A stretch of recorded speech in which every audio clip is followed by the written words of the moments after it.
Good day. He was not born into comfort the way people like to imagine. Not born with a silver spoon, not raised in a boardroom, not handed a future wrapped in ribbon. In fact, as a boy, he often felt like an outsider, quiet, awkward, more interested in books and ideas than playground games. The kid who stared at the stars not as decoration, but as destination. He read constantly, anything he could get his hands on, science fiction, engineering manuals, physics texts that most adults would never finish. While other children dreamed of being firefighters or athletes, he dreamed of worlds not yet built and problems no one else wanted to solve. He was bullied relentlessly, once, badly enough to be hospitalized. But something curious happened in that pain.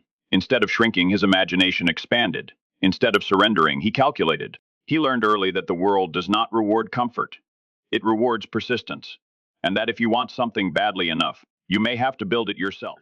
So he left home early, left one continent for another, left familiarity for possibility. He arrived with little money, no powerful connection, and an accent that reminded everyone he was not from around here. He slept on couches, showered at public facilities, lived cheaply, not because he had to, but because every dollar had a job to do.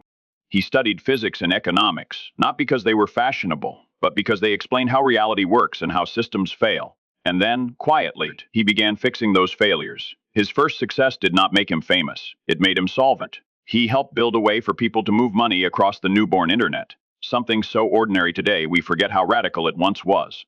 When the company was sold, and he walked away with enough money to live comfortably for the rest of his life, most people would have stopped there. He did not. Instead, he did something that made absolutely no sense to the experts. He risked everything.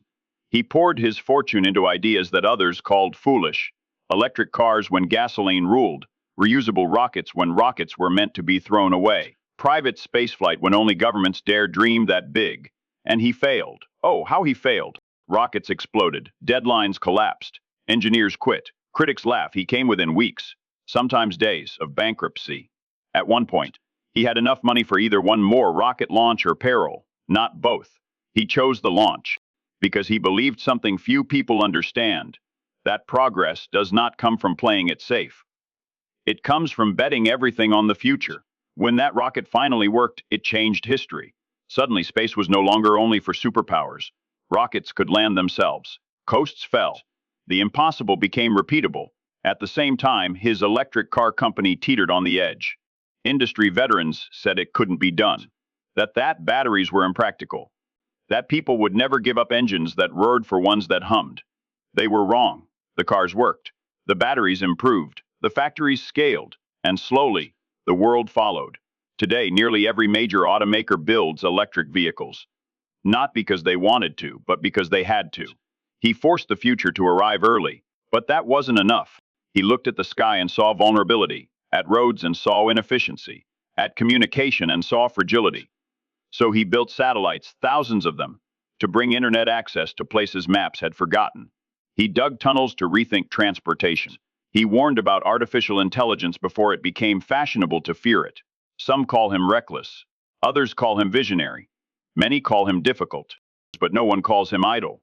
He works extraordinary hours, sleeps on factory floors, reads engineering diagrams for fun, fires himself from meetings that waste time. He believes civilization is fragile, that it must expand, innovate, and prepare, or risk stagnation and collapse. And perhaps that belief explains everything, because at the heart of his story is not wealth, it is urgency. An urgency to push humanity forward, even when it's uncomfortable, even when it's unpopular, even when it cost him personally. He is not perfect, he is not polished, he is not predictable, but he is undeniable. And long after the headlines fade and the arguments cool, the roads will be quieter, and the skies more accessible, and the stars just a little closer, because one stubborn man refused to accept the limits handed to him. And now, you know the story behind the story. The man was Mr. Elon Musk.